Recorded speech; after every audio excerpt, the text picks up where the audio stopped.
भगवद गीता के माध्यम से भगवान कृष्ण ने दुख और सुख के बारे में कई महत्वपूर्ण बातें कही हैं। सुख और दुख जीवन के दो पहलू हैं।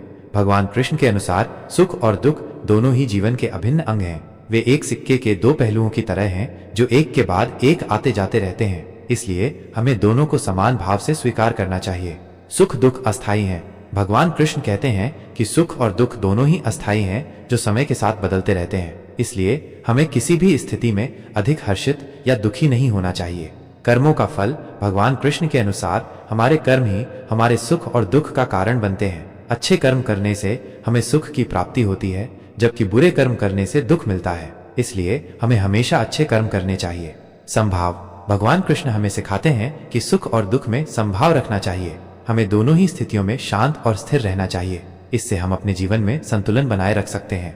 आत्म अनुशासन भगवान कृष्ण कहते हैं कि आत्म अनुशासन के माध्यम से हम अपने मन को नियंत्रित कर सकते हैं और सुख दुख से ऊपर उठ सकते हैं। जो व्यक्ति अपने मन को वश में कर लेता है वो हर परिस्थिति में खुश रह सकता है। भगवान कृष्ण की इन शिक्षाओं का पालन करके हम अपने जीवन में सुख और दुख के चक्र से मुक्त हो सकते हैं और एक संतुलित और आनंदमय जीवन जी सकते हैं। श्री राम की कसम है, फॉलो करके कमेंट में जय श्री राम लिखो, एक खुशखबरी मिलेगी।